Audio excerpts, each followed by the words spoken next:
Hello and welcome back to Racing Weekly, a podcast and YouTube show brought to you by oddschecker in association with Bet365.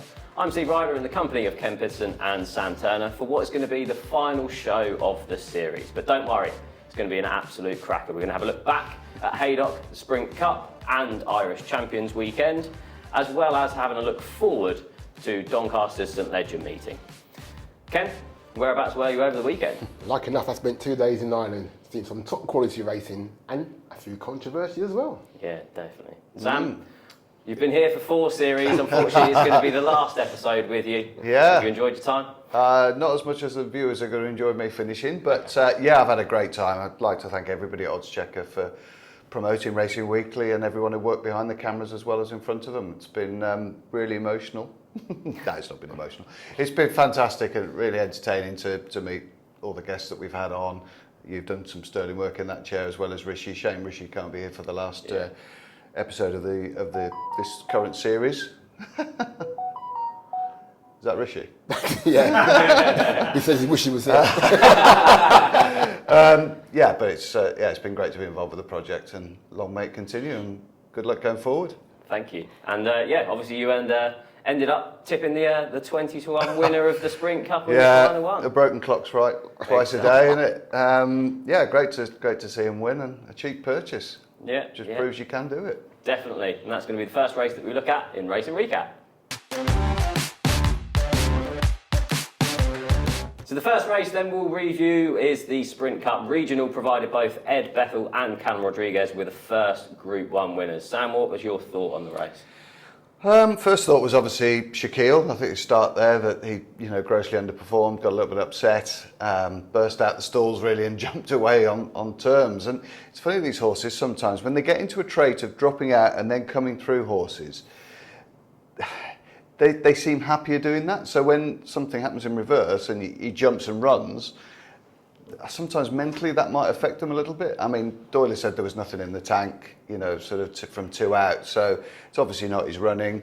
There might be a low-grade infection there because the team felt that some of their horses weren't in great health going into that race. So, although they were happy with him going to Haydock, they only had 1 winner, I think, in the previous month, and they were a bit quiet. So maybe something might come to light there, because you've got to be A1, haven't you, to go and win a race of that nature, blistering, 6 furlongs down Haydock straight. But congratulations to Connections, finding their way really in the training sphere. Ed Bethel, 2 or 3 seasons now, really making a mark, 3,500 purchase, and takes his records at Haydock to 3 from 3, and good to see him knuckle down, and a bit of a play spot boil over, wasn't it? Yeah, no, definitely. Owners apparently want to go to America. Ed Bethel didn't seem to enthusiastic about it himself, but I think his run style will suit, because he jumps and he hits the gate. I mean, that was it a listed or handicap that he won there earlier on in the season, where he sort of poached a length out the stalls, didn't he? He'll be well suited to the Trailblazers at Santa Anita. Yeah. Ken, your thoughts? Yeah, funny, because I saw him at York, and the owners after the York run, the owners were saying to me, we're going to Haydock. It was suiting, 6 furlongs. So they were really upbeat to going to Haydock, and they were proven right. A track he's got a good record on. I think what you saw in that race, you had to be near the pace, because I think the first 3 of the first 4 were all prominent, and that definitely played to Regional's advantage. The thing with Shaquille, I hope they just don't try and correct his foreballs, because I think that's what makes the horse. Yeah.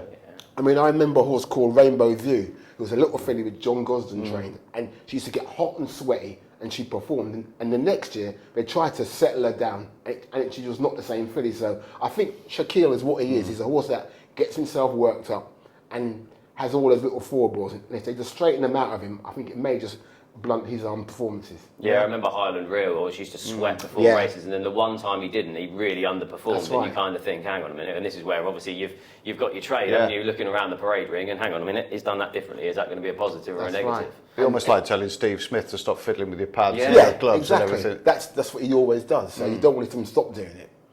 Yeah, Shaquille, for Bet365 have pushed him out to 6-1 for the champion sprint at Ascot. They're obviously going to see how he comes out of the race, and we'll obviously see going forward from there.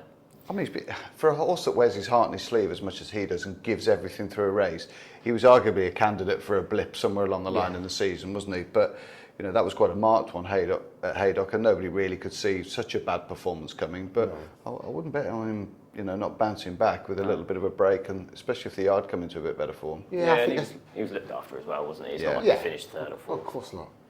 So.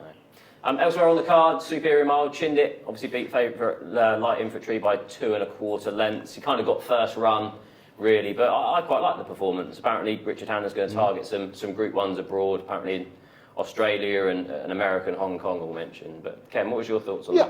I think, Shindik normally runs his comes there looking like he's going to do it and doesn't do it. But I think probably just the change of jockey, different leather strength, length with Dorn compared to Pat Dobbs, and the way the race performed. It was a very strong pace. Yeah. So James Orr was able to set off the pace and then bring him through, and then he showed what he can do when he really puts together, and that was a good performance. Quick ground is what he needs, and America I can see suiting him. So the owners who bought him to go and stud in India will have to wait a little longer now. So I think America will suit him. Yeah, it kind of also could still pay his way, couldn't it? 5 and 6, we see it all the time, don't you? If you campaign these horses cleverly, you can pick up some nice prizes and some nice wins, and might well do that before he does go to stud. Yeah, definitely. The other UK race that we'll review in full is the September Stakes, Bay Bridge. Justified his price of 8 to 11, won easily by 3 3/4 lengths. We'll obviously have bigger targets to come. The obvious step will be going to defend his Champion Stakes claim. The yard needed a winner. They needed a big win. I said last year everything went right. This year nothing can go right for him. Everything they run just doesn't perform, or his comeback's injury. So it's good that he's won. Last year they were talking about maybe this year going 1.5 miles for the Arc. Yeah. But I think the boss will just say, look, the Arc's going to be a hot race. We'll miss that. They'll be all had their hard race in the Arc and then go for the Champion Stakes. So I think he'll go there because it'll be not an easier race, but there won't be so much competition. I think. Yeah, with the Champion Stakes, Bet365 currently having 8 to 1. He's behind Ace Impact, Auguste Rodin, and Mostadaf in the betting for that. Sam, what was your thoughts on the performance, and if he was to head on to the Champions Stakes? Well, it's a nice confidence booster for a start, both for his rider and for his stable, really. They have had a bit of a lean period. Good that Richard Kingscote has been persevered with, though, and not thrown under the bus. The horses just haven't run to a level. As Ken says, injuries have blighted the campaign this season. So I think it opens up 1 or 2 different avenues as well, over 1.5 miles now for him.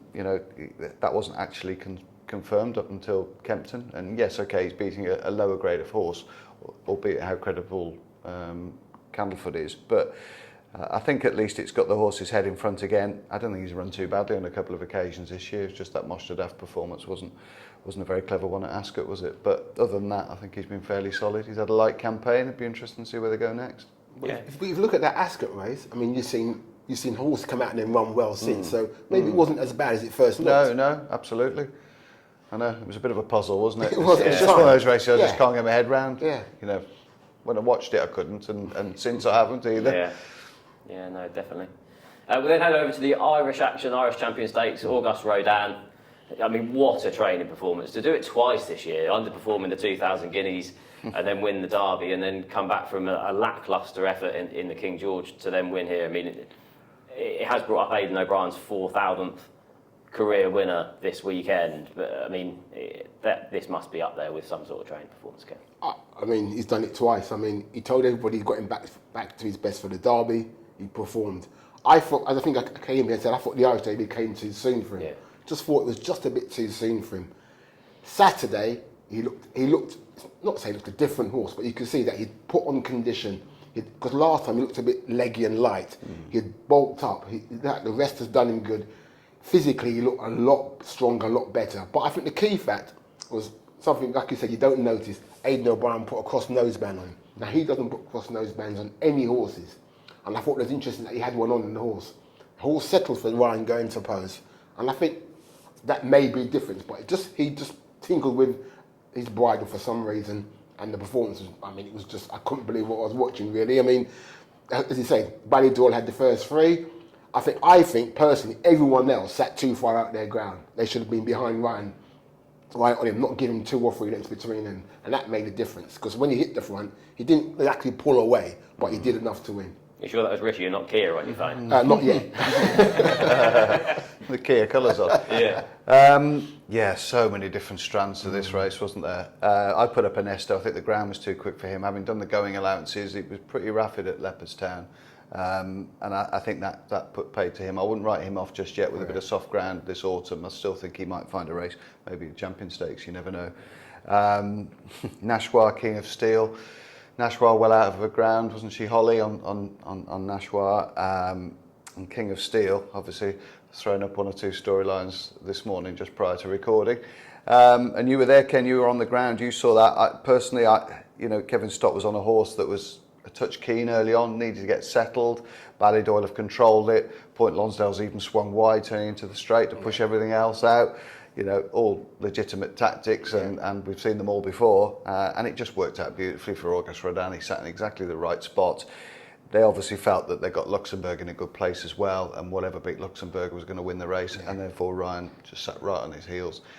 I felt a little bit for Frankie Dettori. He was on a horse that was a bit of a crab on the ground, and then the other guys like Jim Crowley on Alflela didn't jump and run. Nashwa's held up at the back. Fast ground, around Leopardstown when Ballydoyle are controlling the race. You're facing an uphill battle from the word go, aren't you? But if you look at all the races at Leopardstown, bar a couple, you had to be on the pace. Because once you come round the bend, you've only got 2 furlongs. Yeah. And if you've got horses in front of you, you're not going to get the room you hope you're going to get. And like I said, when Ryan swung into the straight, Port Lonsdale moving out, they should have been behind him. They were like 3 or lengths off him. Not going to make it up. No. Top class horses quick enough a bend at Leopardstown on fast ground. It's going to be very difficult for you. And if they've got Auguste Rodin anywhere near, that form at Epsom, he's going to be a very difficult horse to beat, isn't he? Yeah, saying you need to be up with the pace. I'll just quickly mention it here. Obviously, Ryan Moore's Ryder on Broadhurst in the last. It just came from the clouds. The overhead view of that. Every horse just maintains the same pace, and he takes off down the outside. The thing is, like I said, that's the only horse for the whole day that actually came from last. And when you saw him pull it out, you thought, and you just saw it, the way his legs were quickening up. Yeah. He went past us, and we just thought, this is going to win. And again, his timing was great. Ryan Moore at his best, as I keep telling you. And it was just a great performance. That was probably, for me, the best performance of a horse to come from where he came from. I think it was the most astonishing performance of the whole day, on the whole day's card, definitely. Really. It was incredible. Definition of a group horse and a handicap. Without that way, and he looked it beforehand, to be fair to him. But I agree with you. Yeah, I think, with regards to Aidan O'Brien, that was his 12th win in the race. 5th in a row, obviously Magical 2019 and 20, St Martin's Basilica in 2021 and Luxembourg last year. Going forward, obviously the Arc, he wouldn't really want to go there on soft ground. He seems obviously wants to go fast ground. I think they've kind of mentioned the Breeders' Cup turf. America. Logical. Yeah, he said that he wouldn't go to the Arc because he said unless the ground was really quick, but I wouldn't be surprised he just put him away. That's it. Send him to stud. Really? Yeah, I was about to say. It wouldn't surprise me. Yeah. Go off on a high. Yeah, I think so because. Okay, whatever he's done worked, and he looks the part, and they're crossing those men. But you just get the thing: will he do it again? Because that's the only, and they can't afford him to blip. If he has another blip, where does he go after that? So I don't know. Look, they know more than I do, but I just think that. There must be an ailment there, mustn't there, that just keeps resurfacing? Well, there's a slight doubt. There must be a slight doubt. And as brilliant as Aidan O'Brien is, can you get him to do it again? Yeah. I don't know. Be able to get a bit of assistance in America, though, mightn't you? Possibly, but I just think because he's won. If they go to America and he blows out and he gets pulled up again, that doesn't look good going into the breeding shed. So I just think he might just say, look, we've won our Group 1, mile and a half, mile and a quarter. Yeah. I agree with you a lot, but I think sometimes with Ballydoyle they run them so often. I think the blips get forgotten, and they're very keen to then promote the 2 Derby wins. Yeah, of course. The Irish champion win. Oh, we've forgotten that he ran Royal Ascot. Ran badly at the 2,000 guineas. Oh yeah. Yeah. Yeah. That'll be in that Coolmore catalogue, don't you worry. We'll then move on to the Matron Stakes. Tahiyra beat Rogue Millennium by 1 1/4 lengths, win her 3rd consecutive Group 1. Breeders' Cup was again mentioned for her. Obviously, they kind of did it with Tanawa, didn't they, and kept her in training. It'd be nice to see her again next year. Sam, your thoughts on that one? Yeah, I think they will. I think that was the way they were leaning. They'll probably stretch out to 1 1/4 at some stage as well. I was really taken with the performance. It was probably more the explosive performance that I was sort of expecting. We saw that Moyglare win, and And then this year we've just been waiting a little bit, haven't we? The Guineas, obviously she wasn't quite ready, and she got close without winning. 2 pulled clear, it looked a fair run at the time, and this Royal Ascot left you with a little bit a bit underwhelmed. And then, you know, she did post a sparkling performance. I thought she quickened nicely, and that was a filly that we thought. Yeah, I mean, she looked a better filly. I mean, for her time off, she's not the biggest, and it's not the biggest robust filly, but you can see that time off has just done her a bit of good. And she travelled into the race really strong. You can see Colin Keane sitting there with a double handful, and he hasn't really asked her, and she's quickened to the front. After the race, Dermot Wells was saying we'll probably go to the Breeders' Cup and go a mile and a quarter, but he says it's all about next year, so he's very much looking forward to having her in training next year. Yeah, great for, you know, Chris Hayes as well, like to be riding such a good horse, and the fact that she, you know, his closeness with it was very, very easy to see after the race with the interviews and stuff. He got quite emotional about her. I think that she's just got a real synchronicity with her.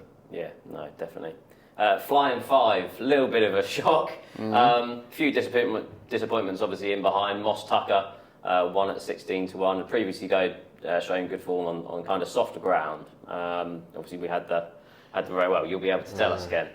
Yeah, it was a bit of a shock, but I think he just outstayed them in the end. Yeah. I think the way the race was set up, it was. I mean, Sam will probably tell you more than I thought. The front 2 went too quick. Yeah, I think it looked like the front 2 went too quick, and it just came more of a horse that could stay a bit further. And he's a big, strong type. He looked like in trouble for a bit, but I like the way he come to the front and just grinded it out. But I felt Art Power and Bradsell just probably went astride too quick up front. I wonder whether they're on the best part of the track as well. I think down the middle. You know, look at the draws: 6-3, 4-2, first 4 home. Yeah. You know, Highfield Princess 7, Art Power 10 down the standside rail. Bradsell 1 off that in 9. Yeah. I think the going allowance from the calculations I took it was a lot easier on the straight than it was on the round track. You know, the round track figures were a lot quicker than the straight track figures. So Moss Tucker probably just about could get his toe in and made the most of 1 or 2 horses who've had busy periods, Bradsell, Highfield Princess, etc. Just running below par, and whether they were inconvenienced by where they race on the track, I don't know, but it's just a theory. Well, apparently Highfield Princess come back in season. Oh right. Yeah, she also was a bit funny out the stall. She kind of ducked left a bit. She did. Yeah, so she probably wasn't at her best. Put a line through that then. No, but I thought Clive Cox filly ran a great race. I thought she looked the part. She travelled nicely. For 1-2 strides, I thought she was just going to win, but I think the winner just had a bit more staying power, as they say, to get in front. Took a bit of finding these winners of these big sprints over the weekend, didn't they? You know, and the placed horses. It's that time of year, though, isn't it? Yeah. Yeah. Apparently, Moss Tucker likely to head back to the Abbey. Was a slightly unlucky 5th last year. Was running on quite well, so that'd be the obvious target. Obviously, there's appreciated softer ground in the past. Moyglare Stud Stakes, Fallen Angel is now 8-1 favourite for the 1,000 guineas with Bet365 next year. You wouldn't have thought that before the race. Ylang Ylang was obviously a short price favourite at the time, but disappointed. Ken, was there any clues to that pre-race? No, because after the first race, I asked the jockeys on the state of the ground, and they said it was just the softer side of good, but not too bad. I've got to admit, I didn't fancy Fallen Angel. I didn't think that form was strong enough on what she had done, winning the Solario and the way she ran at Sandown. I thought Ylang Ylang would win it. Looking at them pre-race, I thought Ylang Ylang looked well, but watching the race, a little bit too keen. Her action probably suggests she probably wants faster ground, so I wouldn't discount her, but couldn't take anything away from Fallen Angel. I mean, it looked a deep field. She beat them well. She travelled nicely, even when she was challenged. I still thought she found plenty for pressure. So yeah, she looks a really nice filly going forward. I mean, Vespa Pero looked the winner for me. 1 out, I thought she was just gonna go past her, but now Fallen Angel is definitely probably the best filly around at that distance at the moment. Yeah, I'd be very positive about the race, to be honest. I'm a big fan of the second, but she travelled up quite nicely. Looked like she was going to get on top, and Fallen Angels just galloped away from it. Completed a really good weekend for Steve Parkin, Danny Turrup and Carl Burke, and great to see Carl Burke still chugging along with some phenomenal winners, really. Great numbers, 9 or 10 winners in the last couple of weeks, and obviously Flight Plan winning on the Saturday, Fallen Angel on the Sunday, and Danny Turrup getting the opportunities as well. But I'd still be very positive about Vespertilio. I think she's a really nice filly. Yeah, it's a race that's worked out well previously. Obviously, the likes of Minding, Love, Tahiyra have all either won or ran well in the Guineas. So yeah, it's definitely definitely form. I don't think you can discount the form. Obviously, as soon as you see Ylang kind of finished last at a sure price favourite, you sometimes you want to discount that form. But yeah, I wouldn't. I think because it looked a strong race beforehand. Paddock-wise, most of the fillies look like they've got something about them and will go on to train on. And Lang falls into that category as well. Probably sounds stupid, but Ballydor will probably be relieved that she's finished last rather than third or fourth, beaten 5 lengths, because you can wipe that run, and there's obviously a reason for it. Yeah, she could just do with a lead. Yeah, I agree with that because she's made the running twice. She's won. She's made the one, and maybe just like someone to sit in front of her. But I'm sure it'll be sorted out by the next time she appears. Yeah, talking of tactics, Vincent O'Brien National Stakes. Aidan O'Brien obviously took City of Troy out of the race kind of late on. It was left to Henry Longfellow to put in a very impressive 5-length success. It was kind of slightly strange tactics by Ammo Racing with the pacemaker. Obviously, Buccaneero Forte making his first start over 7 furlongs, and you make it a strong pace. It didn't really add up to me. So. No, I'm not sure it's something that Ballydor will have done. If they were on a horse that they were a little concerned about it stretching out from 6 to 7, and Buccaneero Forte just raced like a sprinter, didn't he, all the way throughout, really. I can understand that they want to stretch out to 7 and see where we are, but I think when you've got a horse like him who hits the line so hard over 6, and obviously, it'd be like stretching Shaquille out to 7. You're sort of nullifying his best attributes, really, which is a very, very strong staying 6 and be able to travel at speed in a well-run contest. Unfortunately, it just didn't work out for them. Set it up for Henry Longfellow, and he galloped on remorselessly. Looks another exceptional colt, doesn't he? Yeah, definitely 3 from 3 in his career. What was he like physically? He's a cracking horse. I mean, I'm lucky enough. Remember when they bought him at Book One, and I thought, no, sorry, I didn't buy him at Book One. Sorry, that was City of Troy. He's because he's by Outer Minding and by Dubarry. He's a really strong-looking type, but he's got a good engine. I mean, when Ryan asked him, and what I liked, even when Ryan was clear, still gave him a couple of digs to keep going. He stretched out, but yeah, they think quite a lot of him. I mean, Aidan was talking. He was talking about going for the. He said to go for the Dewhurst maybe, but I think he's going to save that for City of Troy. So he may go Lagardère because I think he's got other ideas for later on. We'll discuss about going to Doncaster. Yeah. So Henry Longfellow now 3 from 3 in his career. Now 9-2 second favourite for the 2,000 guineas. 8-1 behind stablemate City of Troy and Diego Velasquez, who we'll touch on later for the Derby as well. Next year, Ken, do you see him kind of being a mile, or do you think they can stretch him out to a mile and a half? Obviously, Minding kind of what won both the Guineas and the Oaks. Yeah, I think he's got quite a lot of few attributes. He's got a bit of speed, and I can see him staying. So yeah, I think he wouldn't surprise me if he starts him. Well, again, he'll have riches to go into the Guineas and then stretch him out to where he wants to go. But yeah, I think he'll get a mile and a quarter easily. I think he's got a touch more speed than Diego Velasquez myself. Oh, without doubt. Even given that he enjoyed the run of the race and the setup at the weekend, I just think he's got a little bit more of that push-button acceleration. Yeah, I think you're going to have Henry Longfellow and City of Troy, the logical kind of 2,000 guineas contenders, and then Diego Velasquez will probably go. They're stacking up, aren't they? The Devonstown Derby trial route, you'd imagine he needs a bit further at this point in his career. Last one's review in full, Irish St Ledger, Eldar Eldarov. I couldn't quite believe it was his first victory since the St Ledger last year. I know. But it was good performance. Obviously, Aidan O'Brien had kind of spoken around Kyprios pre and post race of he was just starting back, but it didn't stop punters backing him into 4 to 6. Yeah. So, your thoughts on that, Sam? Oh, just incredible price, really. The fact that Kyprios was that sort of price. I certainly wouldn't write him off the back of that run. We've seen Aidan do it thousands of times before, use a Group 1 as a stepping stone to another Group 1, and it's just a case of getting them back out. He's obviously had that, was it joint infection, which laid him low for much of the season. I think this is Eldarov's trip, isn't it? Mile 6, he seems very comfortable at that. Big win, really, for Varian and Egan, certainly for David Egan. Nice positive for him as we head into the embers of the flat season. And a week or two too late for me because I put him up at York, and unfortunately, as you say, Ken, he had a little bit of a setback, but he's bounced back in style and gone and beaten them in their own backyard. So really encouraging for Roger Varian. Yeah, first UK winner of the race since Brown Panther in 2014. It was, yes, indeed. Can't believe that's 9 years ago, can you? Gosh, we're getting old, Sam. Yeah. I thought it was a good performance by him. I mean, Kyprios, everyone wanted to back Kyprios because he's coming back, and we all remember what he did in France. He looked well enough fitness-wise, I hadn't done about 85%, but if I'm being honest, I still thought 85% Kipros should be able to win the race, but it wasn't the case. I mean, David Ellsworth, David Egan rode a really good race, sat on the pace, kicked, stretched out Kipros, and he got him under pressure fair way out. So, yeah, I'm glad for him because the horse deserves, after winning the St. Ledger, things haven't really gone his way. So, a mile and 6 is the ideal trip for him. Yeah, he disappointed in the long distance cup last year, but apparently they're going to head back that way. Yeah, and what it shows, again, I think the English had 4 winners over there. If we go and compete, we can win races in Ireland. On the flat, anyway. We can win races even over jumps if we go and compete. You can't do it sitting at home. No, you can't. I think that weekend's such a success. Yeah. Personally, like sitting back, I wasn't there. You were lucky enough to go, Ken.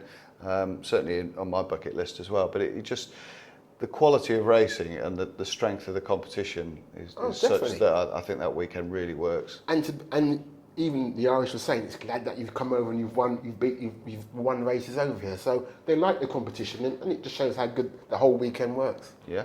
Yeah, we had some strong contenders go. Native American obviously won that sales race. That was an impressive performance. And Adelaide River kind of beat Al Arsi. I wasn't convinced Al Arsi would want to step back up to a mile and a No, he mile ran better than I thought as well.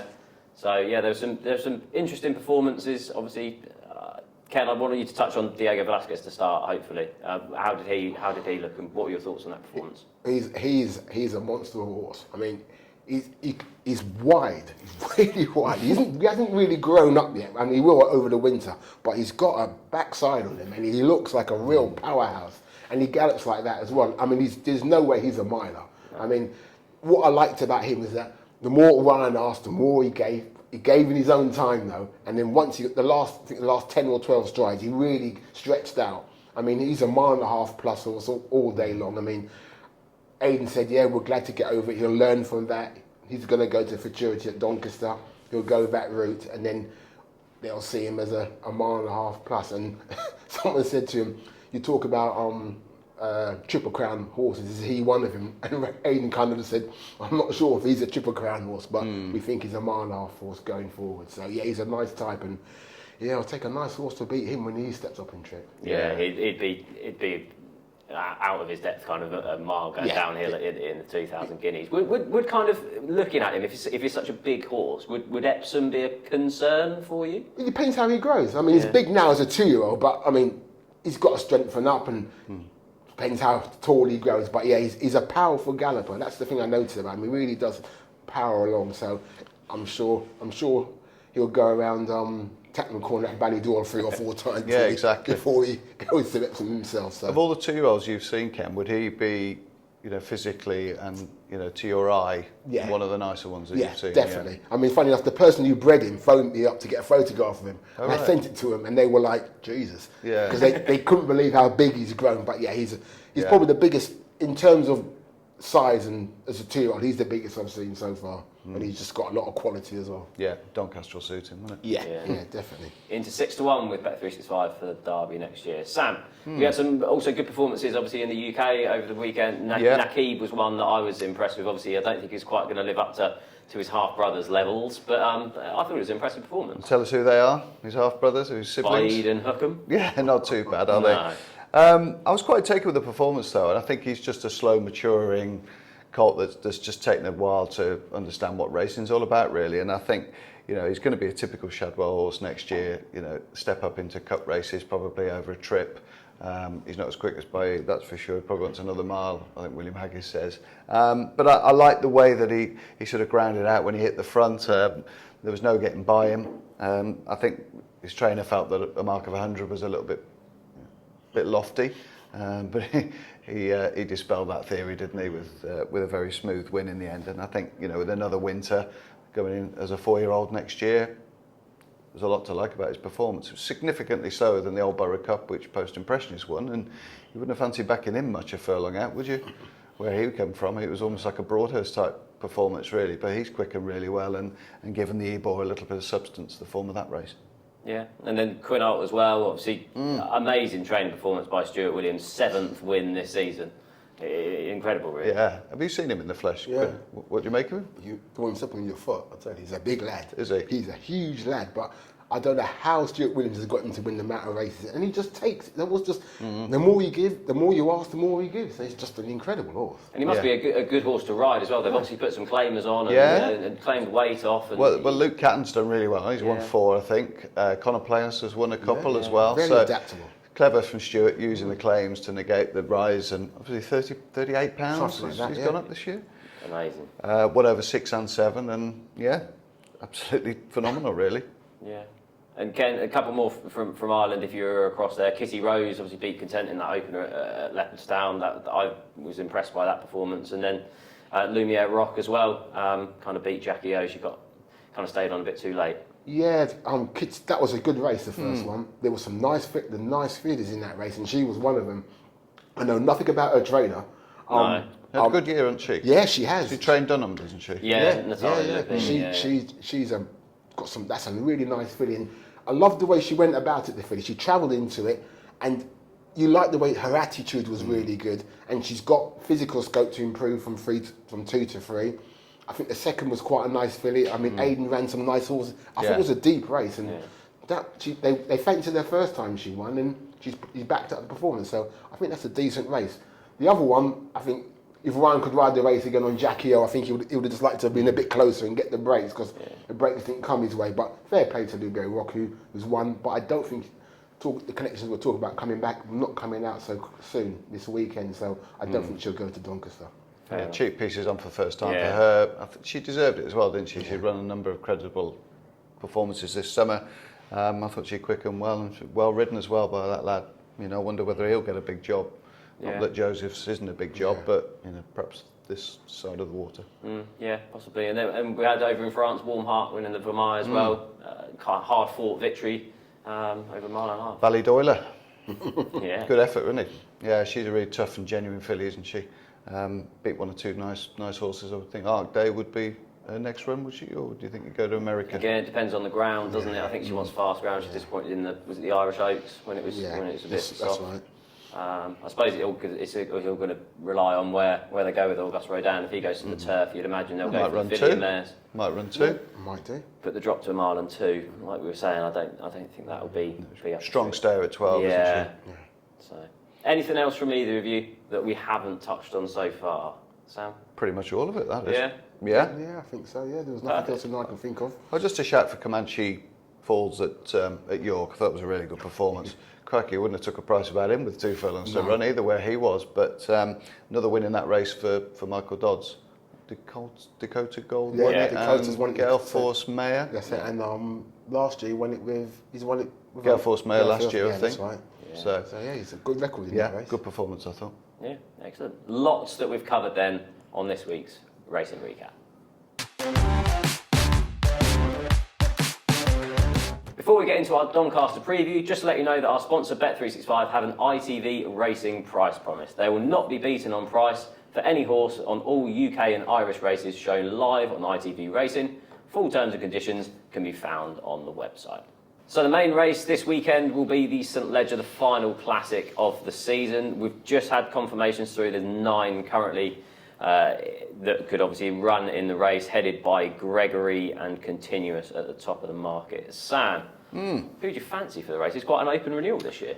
It is. I don't think there's a standout candidate, if I'm honest. I'm going to go with Continuous. I think the way Aidan O'Brien's training at the moment, or the run that he's on at the moment, I think quite happy to side with him. I think he's been campaigned like a Ledger horse, really taken with him in the Voltigeur, the way he was ridden. I don't think he's an out-and-out sort of 14.5 furlong horse. I think he's got a bit of speed. Obviously, they wouldn't have run him in the Dante if that wasn't the case. But I like the fact that it's a long straight. I think Ryan will take his time. It's not a huge field. I think there's obviously 1 or 2 sort of Ballydoyle outliers probably in the 5-day decks that will hopefully help to control the race a little bit. I just think if he gets the same sort of ride as he got at York, where he's patient, and then just ridden to pick off 1 or 2 of the others up the top ahead of affairs, I think he's going the right way, and I think he can continue to thrive. I like his chance. Don't you think it's advantage the way the race was run? Because don't you think Frankie went miles too quick on Gregory up front? Yeah, but might be a similar scenario. Doncaster, mightn't it?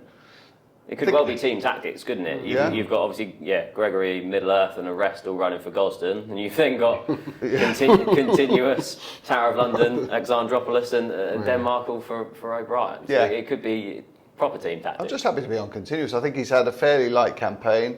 I know he went over for the French Derby. He was 5-1 to win the French Derby. So he's obviously got a bit of ability, a quality horse. And I like the effort last time. I know Ryan got it right, tactics-wise, and perhaps one or two other jockeys in the Voltager didn't. But I think his form stands up. The King of Steel run at Ascot was another fair performance. So I think he's arguably got the best form in the race. I think he's second favourite at the moment in the anti-post market. I think that's probably fair. Yeah. Ken, your thoughts on it? A competitive race. I mean, I like Desert Hero. I think he's done very little wrong. Goes there again, as Sam said, a fresh horse. Ran in the London Gold Cup. I thought he ran well that day. Finished 8th. Went to Royal Ascot, improved. I thought he beat a really decent field in Valiant King and Bertolini. I was all over Bertolini that day, and this thing beat him. But I like the Goodwood performance because Goodwood in the Gordon Stakes. I like the way Tom rode him. He rode him, and you could see he was travelling, looking for a space. And once he got the space, gone. He quickened up really quick, and I thought this has got horses has definitely learned and got a turn of foot. So I like the performance of Desert Hero. I mean, Conduit's the last horse to win it. It's produced 9 winners out of that race to go on to St Ledger. So I think there's a lot to go for it. As I said, I had my doubts with the York form was the way the race was run, but I can see where Sam's coming from. And the horse I think that could run well, maybe another O'Brien horse in Tower of London. I mean, I like the way he would have won the Bahrain Trophy on that day.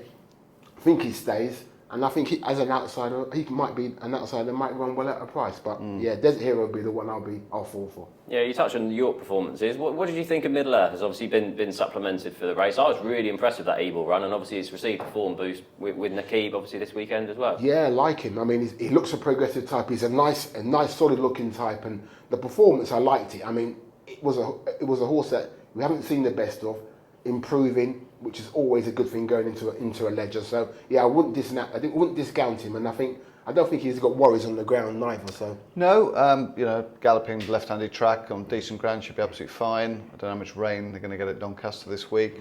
Probably not a fat lot, but there are 1 or 2 showers middle part of the week, and it gets a bit cooler, doesn't it, towards the weekend? So we might see a little bit of rain. John Gosden was a bit lukewarm on the project, wasn't he, after winning at York? He was just a little bit, that Melrose performance usually stamps, quality. Solcombe won it, people were bigging up horses when they go and win a Melrose, and he was just, he might be a Ledger horse. But is that because he was talking up a rest the week before? Yeah. It was meant to be Gregory. Yeah, and maybe. Come up into the absolutely. Equation as well. Yeah, I mean, you could say the fact that he's got 3 live chances in means that he hasn't got 1 very good chance. Probably. But if you've got horses that can run in the race, why wouldn't you run them in the race anyway from different connections? It makes sense as long as they're happy with it. And that would be a slight concern if you didn't get if you got fast ground and there wasn't a bit of cut for a rest probably. But I think Middle Earth's a horse going forward, and the time figure and the quality of the performance at York suggests he should be thereabouts again. Yeah. One horse that's not heading there and is heading to the Doncaster Cup on Friday instead is Sweet William. He'll face up against Coltrane. Sam, I know you've been a huge fan of Coltrane throughout the years. Currently 11-10 favourite with Bet365 for Friday. Yeah, I must admit I was surprised he was quite as thin in the market, if I'm honest. Given that Trusham was 2-9 to beat him 12 months ago, and he was 9-1, and he's now 5-4. I mean, that tells you where their seasons and campaigns have gone since. I think Trusham's had a wind up, am I right in saying that? Which might help a little bit. And Sweet William's obviously the unknown, Doncaster winner, good effort in the Ebor, connections, or the owner didn't really want to go there, but had to, really. And it'd be interesting to see how he comes back after 3 weeks on from that. Same comment really to Coltrane as well, obviously, from his York outing, but he's got a very good record. I was just looking earlier on, he's got a very good record. When he returns to the track between 14 and 24 days, 6 wins, one of which was he won and was disqualified, and 1 second from 7 runs. So he's a horse that backs up really well, and this fits into his sort of time slot as well, there's 21 days. So he has only had 4 starts this year, so he should be fresh-ish. And obviously the Balding stayers continue to run well. Yeah, definitely. Ken, your thoughts? Any chance like Shanroe could spring a surprise again? The problem is, He ain't going to get that lucky again yeah, as he did at Chester, surely. no chance. Looking at it, That's Carl Thornton. looking at it, I mean, I can see why we got Balding's horse's favourite. I still think there's more to come from Sweet William. I mean, I think he was unlucky not to win the E-Ball. I think he just had. I mean, Rab Betting's had Frankie on an inspiring day when he was riding out of his skin and everything was falling right for him. But I just think Sweet William is a horse that's proven that he can go on soft ground, he can go on good ground. He's an improving type. I like a horse coming into that sort of contest with that sort of profile. So I still would dismount on Sweet William. Yeah, currently available at 11-4 with Bet365 for Friday. We've also got some good cards. Obviously, Thursday starts off Park Hill Stakes. We've got the May Hill Stakes on there as well. Either of you got any fancies, Ken, elsewhere on the Doncaster card? Yeah, I like in the Mayhill. I like that Sea of Fire of Andrew Balding's. I saw it win on debut at York. At Newmarket. 3 winners have come out of the race. I thought the race had a bit of depth that day, and it's starting to prove that. I think she's a filly that's definitely got a more to offer going forward, and I like the performance of her. I think Doncaster will suit her. There's a lot to like about her. I think there's more to. She's a filly which's got plenty more to offer. Yeah, I like Darnation. I think if there's a bit of rain around, I think she'll be well suited by that. I liked her determination, her tenacity at Goodwood. You know, she could have easily folded up on that rail when they all sort of came across for a little bit, but she kept galloping. I think the mile at Doncaster was absolutely perfect for her. And I like the Haggis horse and the Park Hill Sea Theme horse that just squeaked home at York last time, but had previously won very nicely at Doncaster. So she's got a bit of course form. She won the Gold Trist. I thought she showed good bravery and tenacity to win that day as well. Looks a strong stayer. I think she'll really appreciate the step up in trip. Yep, Seething currently 6-1 with Bet365, and in the Mayhill Darnation 5-2. So yeah, a couple to note then. Anything in the Flying Childers on Friday? Big Evs inquisitively both towards the head of the market there. I was quite impressed with Big Evs earlier on in the season. Yeah, the Windsor Castle terrific run, terrific piece of form, and you've got 2 strands from it there. Obviously he's got to bounce back from the Nunthorpe, hasn't he, Ken? And I don't know what you thought of him physically at York. Do you think he was A1? You could see he was a 2-year-old against. Yeah. I mean, I remember I was doing it for TV, and they said they wanted to describe what it looks like. I said, well, you can see it's just a smaller model. So back against his own age group, you can forget York. I mean, every horse can run badly in York. I think he'll take a bit of stopping at Doncaster. I think everything will be in his favour. He can sit near the front of the pace, flat track. I think he'll take a lot of stopping. One horse I'll throw up a big price. I think Zulu Chief. I don't know what price he is, but yeah, he showed blistering speed at York to win. Speed figure was really good. You know he's dropping from 6 to 5 here, but he has just found his stride at the moment. He's 16. Horse. Is he? 16, huge. I remember when he won at York. When he won at Newbury, he beat a horse, Richard Hannings, who he could not see getting beaten. I forgot the name of it now. Al-Shakad. He was mortified he got beaten by this thing, and this thing's come out and won twice. But I think the key to his performance, he's got to be out in front on his own. Yeah. He doesn't like being crowded. He doesn't like horses around him like he won at York. Yes. Chief. But yeah, I think he's a Doncaster might suit him. Yeah, I think so. He'd get off and away, and that's a good shout. That. I think Gina Mangan gets on really well with him. So she's done well, hasn't she? Yes. You know, since having quite a long ban, and she's come back in good form. And she's got just confidence, and she's confidence right at the moment. 16s could be worth a couple of shillings each way. Yeah, no, definitely. Cool. Unless there's anything else to note from you both? Just horse interesting Backdoor that runs. It might run in the Mallard. Mallard. I thought he ran a really nice race at York. Just needing the run. Horse ex Chris Wall. He goes there only on his second run of the season, so he's going to come in there relatively a fresh horse. I think he could be interesting going into that race.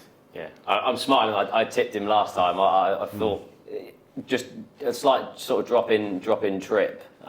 Just got going a bit too late. I thought that day. Some of those Chris Wall horses that have moved to other stables, they've got a really good record. But yeah, just got done by Mahava, the champ, that day. That's right. But yeah, no, I really like Backdoor going forward. One I liked in that as well was fulfilled if it runs. He's got 2 or 3 entries this week. David Simcock.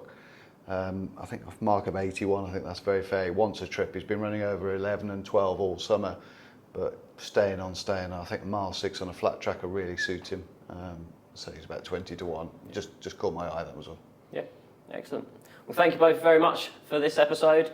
And thank you for joining us on this week's episode of Racing Weekly, brought to you by oddschecker in association with Bet365. Many thanks to both Sam and Ken for joining me on this and the rest of the series. As always, if you liked what you've heard or watched in this or any of our other previous episodes, then please leave a kind review on Apple Podcasts or on our comment section on YouTube. We'll be back in October for Series 5, where we've already got some fantastic guests lined up. Thank you very much.